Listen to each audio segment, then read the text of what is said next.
You are not boring for rewatching the same show. Your brain may be choosing relief over novelty. Picture end of a long day.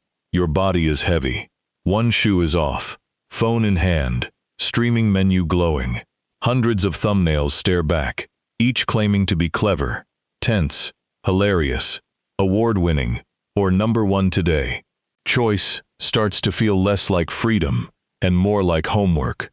Then one familiar show appears. Same faces, same room, same opening song. Something in the room softens. It feels like home. This does not mean you have no curiosity. The person reaching for a comfort show may be capable, funny, open-minded, even adventurous elsewhere. They may try new food, read new ideas, travel, take risks at work, and still return to one sitcom, drama, mystery, or animated series after work, during stress, or before sleep. From outside, habit can look small. From inside, it solves something real. Familiar episode does not ask you to prove your taste, sharpen attention, or become a better viewer. It lets you arrive as you are. So real question is not, why are we so boring? Better question, why does the mind skip something fresh and choose a story it already knows?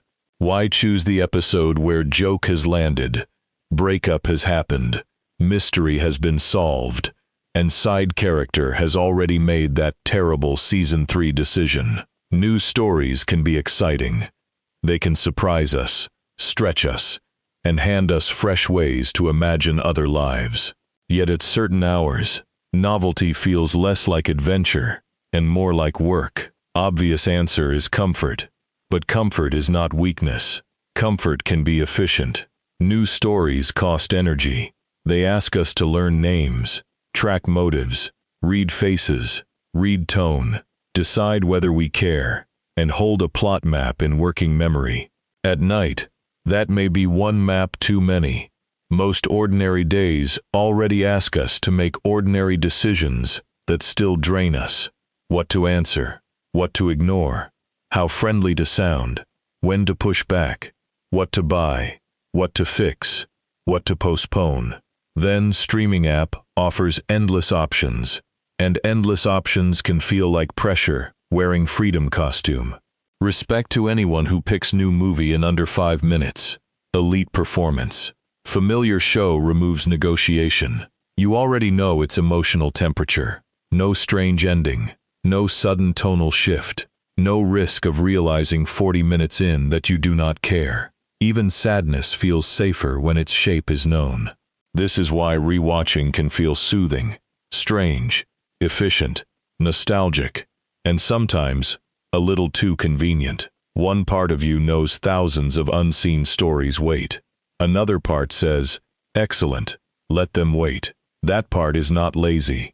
It is protecting bandwidth and keeping evening from turning into another task. Memory helps. Same apartment, same awkward pause before same joke, same music over credits become emotional shortcuts. Brain does not build experience from scratch. Old associations do part of work. Maybe show reminds you of college, first apartment, someone you watched it with, or season when life felt less complicated. Maybe it only reminds you of last Tuesday, when noodles and 22 calm minutes were enough. Still counts. Routine adds another layer. In daylight, we imagine ourselves choosing bold foreign drama, complex documentary, 3-hour masterpiece, with subtitles and moral ambiguity. At night, real self appears, wrapped in blanket, negotiating with fridge light. That self wants rhythm more than challenge. It wants episode length, joke timing, conflict, and emotional landing already known. This connects to control. Simple psychology says, brain is a prediction machine. It likes to guess what comes next, because good predictions make world feel safer. With familiar show, prediction becomes effortless pleasure. You know setup, conflict, punchline, kiss, disaster, recovery. You can relax before moment arrives, because part of you is already waiting there. First watch carries uncertainty. Second watch carries recognition. Fifth watch carries ritual. By then, story is less object you consume and more room you enter. That room can be kind. It can regulate emotion after hard day, hold memory, mark identity, and make life gentler for a while. It can also become hiding place if it protects you from anything uncertain, difficult, or alive outside screen. That does not make habit wrong. It makes it worth noticing. Rewatching can be self-care when it helps nervous system settle. It can become avoidance when it quietly replaces rest of life. This is where story will go. From obvious comfort into deeper layers of prediction, decision fatigue, identity, memory, emotional regulation, and the point where comfort stops supporting life and starts substituting for it. For now, first step is seeing habit clearly. You are not failing at entertainment because you return to same show. You may be choosing known room for tired nervous system. You are not asking only, what happens? You are asking, can I feel this again? Behind that question sits next layer. One quiet pleasure of rewatching is knowing exactly what will happen and enjoying it anyway. Knowing what will happen sounds as if it should flatten a show, but for the brain, predictability can feel like someone dimmed harsh lights. Novelty asks for work. A new series, even a good one, makes you track names, faces, motives, tone, rules, pacing, genre expectations, and emotional risk. Your mind has to build a map. Who matters? Who is dangerous? What counts as funny here? Whether this story will comfort you or punch you in the chest. With a familiar show, the map is already there. It opens in your head before the first scene settles. You do not have to keep asking who that person is, why they said that, whether the mood will turn darker, whether the romance is doomed, or whether the dog is safe. You already know. That knowing gives the nervous system a softer job. Instead of scanning every moment, it can rest inside meaning it has sorted before. Psychology has a useful name for part of this: predictive processing. In plain language, the mind is always guessing what comes next, comparing that guess with what happens, then correcting itself when reality differs. Most of this stays below awareness. You predict the next word in a sentence, the weight of a cup, the tone in a voice, the kind of scene that follows certain music. When the prediction is wrong, the brain has to wake up and revise its model. Tiny forecast, tiny correction, tiny alarm. New stories are full of those alarms. A character smiles strangely, and you wonder whether they are kind or hiding something. A scene cuts early, and you wonder whether you missed a clue. A rule appears, and you update how the world works. That can be exciting, but it still costs energy. Fewer corrections mean fewer tiny alarms. Some nights, effort is not the reward you want. You want the scene to arrive where your body remembers it arriving, with the same pause, the same glance, the same line. The brain guesses, the show agrees, and calm lands. This is why spoilers are more complicated than people admit. We talk as if pleasure lives only in not knowing, as if one leaked twist ruins the whole thing. Sometimes it does, but knowing the twist can move attention somewhere richer. Once the big question is answered, you notice the craft around it. An expression 2 episodes early. A joke that quietly explains a character. Music that warns before plot does. Foreshadowing hiding in plain sight. The ending stops being a trapdoor and becomes a place you are traveling toward. On first watch, the story owns your attention because you chase what happens next. On second watch, attention becomes yours again, and you can spend it differently. You hear the setup to a favorite joke, and before the punchline lands, you are already smiling. Because memory has walked ahead. You know the door will open, who will enter, how the room will change, and still there is a lift in your chest. There is special joy in waiting for a line you know by heart. You may whisper it with the character, stay quiet, and let it hit the old mark, or laugh before anyone on screen gives permission. Pleasure is not only surprise, it is recognition. Familiarity is not the opposite of pleasure. It is one kind of pleasure. That kind is easy to underestimate, because culture treats newness as proof of life. New restaurant, new app, new series, new recommendation, new thing everyone says you must see before the internet chews it into paste. A familiar show offers another reward. It says attention does not always need to sharpen into a spear. Sometimes it can soften into a blanket. That small pleasure can become a weather report for inner life. If you choose the sitcom, maybe you need buoyancy. If you choose the gentle mystery, maybe you need order. If you choose the chaotic comfort show, where everyone makes terrible choices and still survives the episode, maybe you need proof that mess can be contained. Plot stays steady, and steadiness matters, because surprise, even good surprise, asks for readiness. A new show might be brilliant, but it also brings uncertainty about tone, violence, embarrassment, sadness, boredom, betrayal, or the specific horror of realizing 40 minutes in that you do not like anyone, and now you have homework. Familiarity removes that negotiation. It says, you can lower your guard here. You know where the painful scene is, where the joke lands, which character will frustrate you, and how the ending puts furniture back where it belongs. From outside, rewatching can look childish or lazy. Up close, it is often a clever emotional shortcut.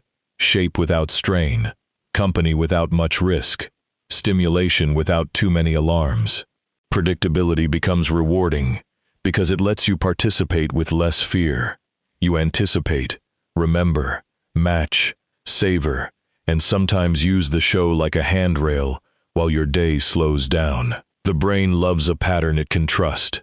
Repeat watch becomes a choice for a certain texture of experience, one where the world behaves, faces return, and the next moment keeps its promise.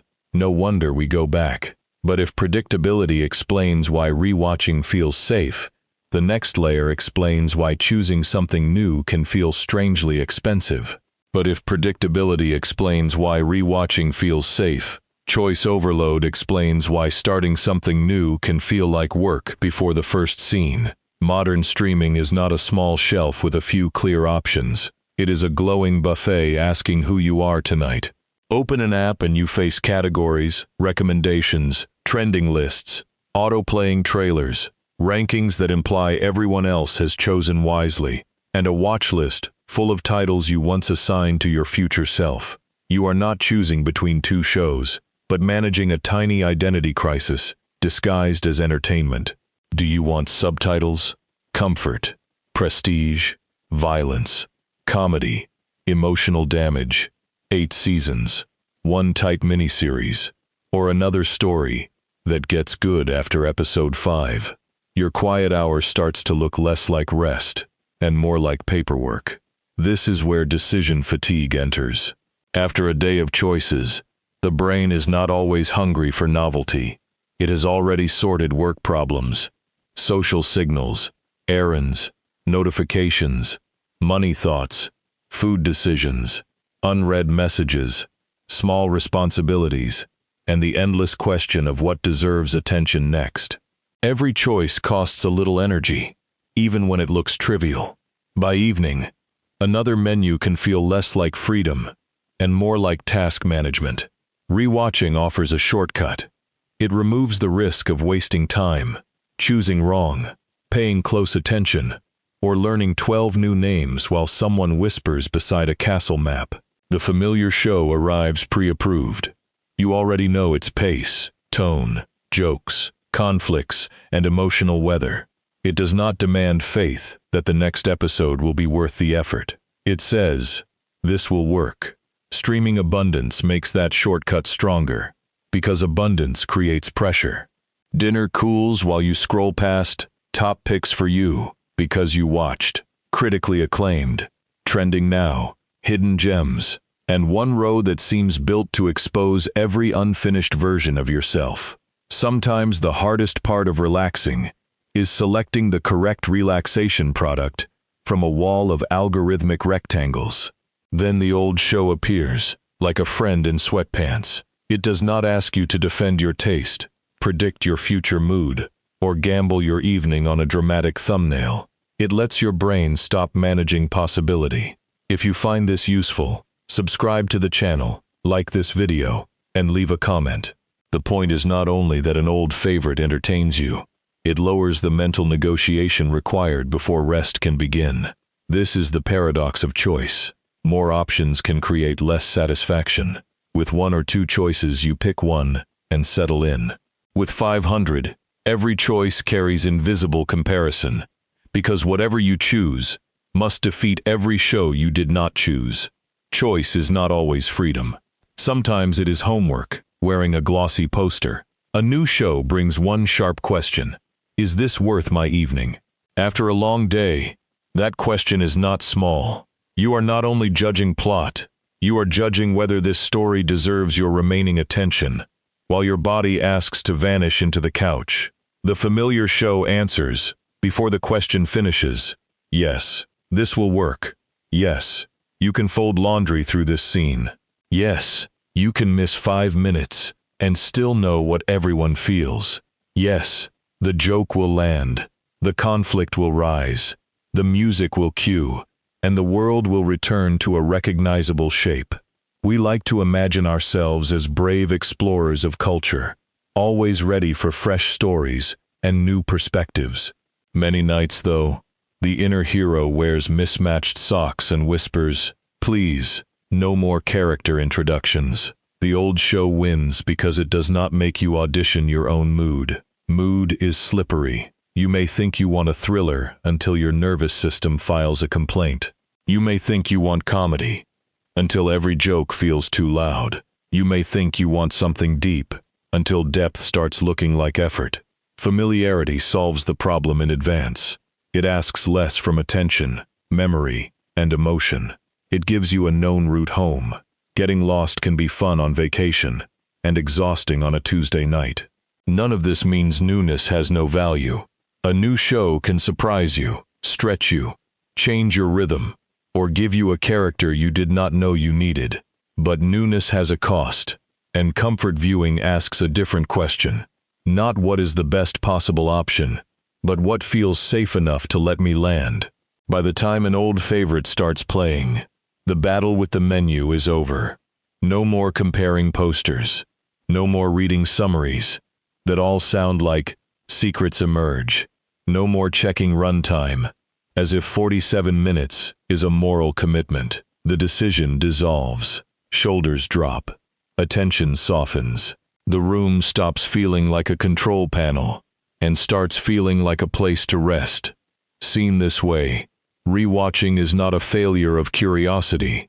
It is practical emotional self-care, useful when it helps you recover enough to return to life, and worth noticing when it quietly begins to replace it. That inhabited feeling often starts with repetition, and repetition is more powerful than it looks. In psychology, the mere exposure effect says we often grow warmer towards something because we have met it many times before, and a long-running show is almost built to take advantage of that. Same voices, same timing. A character walks into a kitchen, clears their throat, makes the same bad decision in a slightly new outfit, and some part of you relaxes before the scene has even started. You know their rhythms, their blind spots, the way they avoid feelings, the joke they use when they are embarrassed, and the exact kind of silence that means trouble.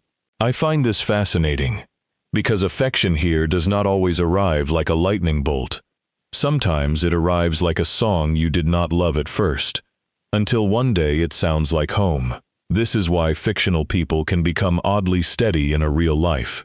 We know they are fictional, of course. No one thinks the sitcom dad is checking in on us personally, or that the detective from season 3 has been waiting all day to help with our laundry mood.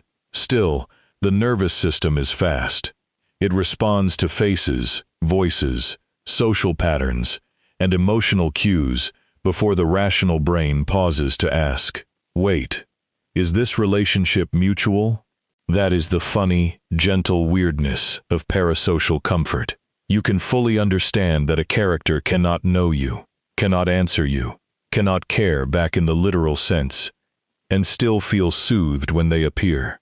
I think that matters, because the comfort is not childish, it is human. We are wired to recognize familiar social signals, and a screen can deliver enough of those signals to make the room feel less empty, less sharp, less demanding. If you find this useful, subscribe to the channel, like this video, and leave a comment. And yes, I know, that sentence is part of the video machinery, but even that is a tiny routine too. The little ritual pause before we keep going. Comfort shows become emotional furniture. They are not always the main event, but they become part of the room. Like an old chair you stop noticing until someone moves it. They sit inside the shape of your day and make the space feel arranged in a way your body understands. You might put one on while cooking, because silence makes the apartment feel too large. You might play it while cleaning, because the task needs company, but not the kind of company that asks questions. You might fall asleep to it, because the voices have no sharp edges anymore, and the plot is familiar enough that missing 10 minutes does not feel like failure. There is a kind of mercy in that. New shows ask for orientation. Who matters? What happened? Where are we? Why is everyone whispering in expensive lighting? Old shows have already done that work. They let your attention drift in and out, without punishing you for being tired. And routine deepens the whole effect. When the same show appears at the same time of day, after work, after dinner, after everyone has gone quiet, it can become a cue for regulation. The body hears the intro music and starts receiving a message before language catches up. Work is over. Danger is low. No one needs anything for a while, and it is safe to soften. That tiny switch can feel almost physical.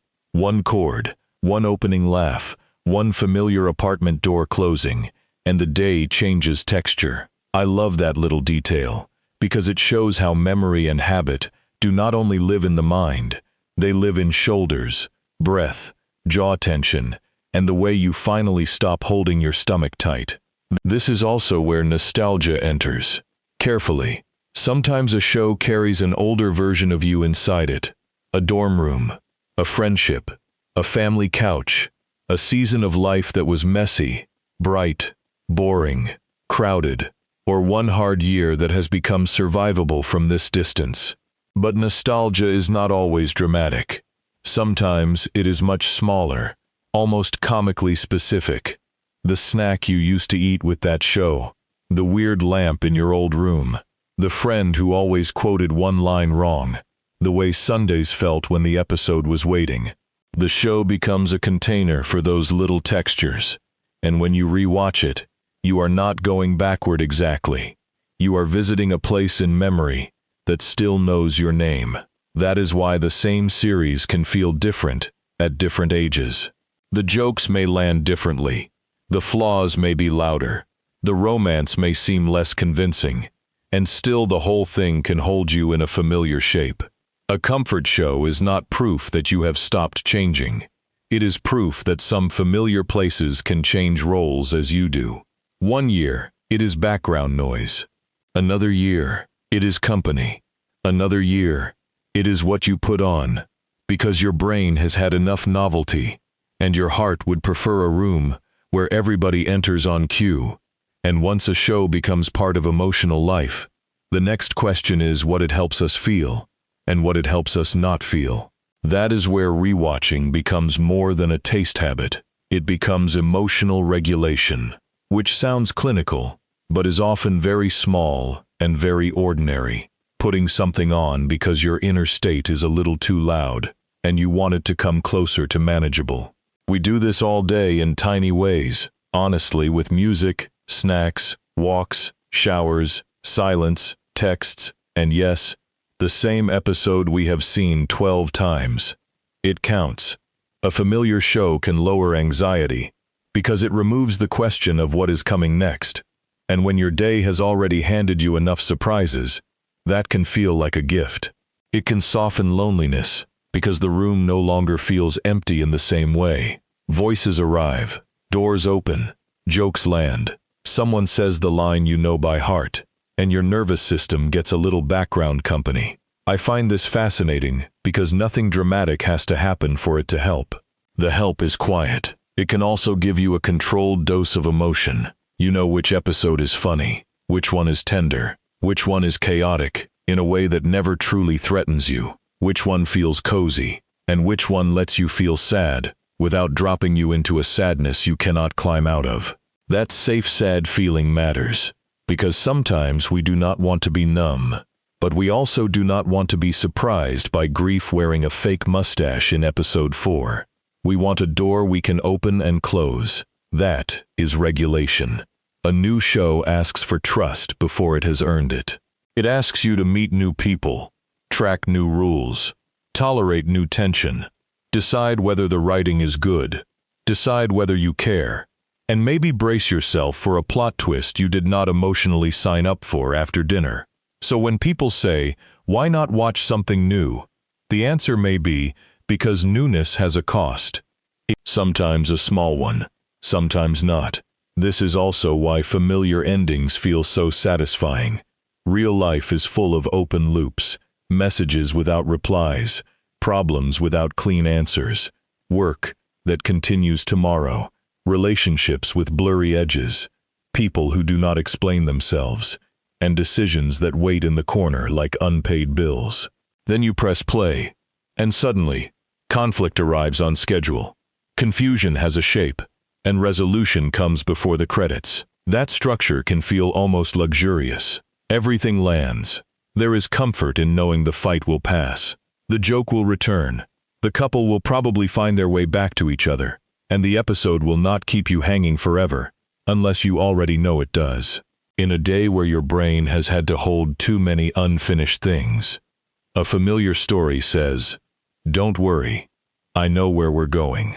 I think that is why rewatching can feel less like laziness, and more like borrowing a little order from a world that has already been edited. Life has no recap. Control is a huge part of the appeal.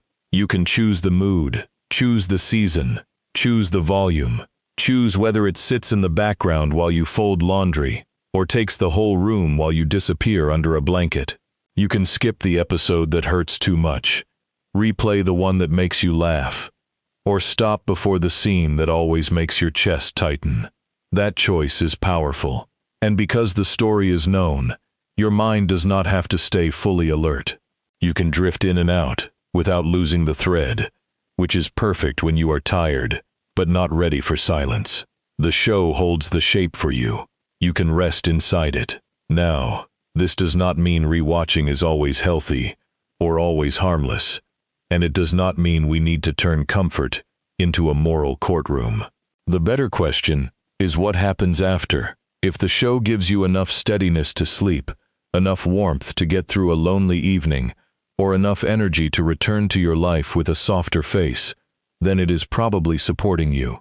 Comfort can be useful, but it becomes worth noticing when the same habit starts replacing the things that keep you alive in a fuller sense. Sleep, connection, creativity, movement, decisions that matter, or conversations you keep postponing. Not because you are bad, weak, or immature, but because any comforting thing can become a hiding place if we never come back out. Even warm rooms have doors. We need doors.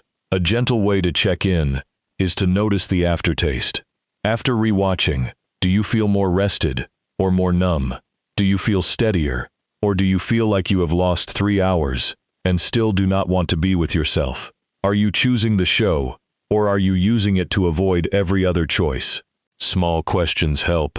Another question I like is this: does it feel like a warm room or a locked room? A warm room lets you breathe, gather yourself, and return when you are ready. A locked room makes the outside world feel more impossible every time you stay in. Same show, different function. And that is the emotional truth, hiding inside a very ordinary habit. When you reach for the familiar series, you may be managing uncertainty, loneliness, overstimulation, decision fatigue, or one of those vague moods that does not come with a name tag. You may be giving yourself a feeling you can trust, in a portion you can handle. That deserves a kinder interpretation. So when we come back to that quiet moment with the remote in your hand, maybe it is not a failure of imagination. Maybe it is your mind looking for a known path through a noisy evening. Maybe it is comfort doing its modest work. And maybe, for tonight, that is enough. That is where this habit begins, to look less like laziness and more like care. After a long day, when the menu glows with endless choices, and none of them feel kind, the old show waits like a chair that already knows the shape of your body. You sit down, press play, and under that small click, your mind chooses prediction over surprise, lighter processing over fresh effort, decision relief over one more test of who you should be tonight. The comfort is not vague. A known episode gives you a map, and maps matter after a day full of corners. You know who will walk in, which joke will land, which argument will soften before the credits. That knowledge lowers the volume inside your body. It asks less from attention, less from working memory, less from the part of you that has been scanning, choosing, comparing, and bracing all day. Instead of having to decode a new plot, new faces, new stakes, you get a familiar rhythm.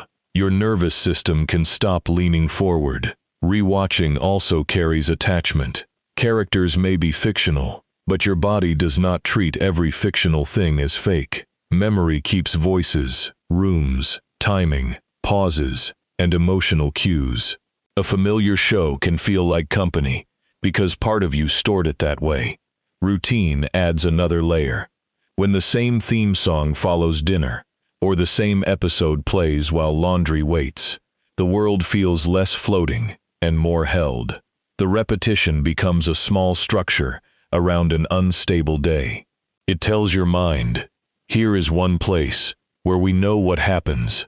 This is why people can feel defensive about going back.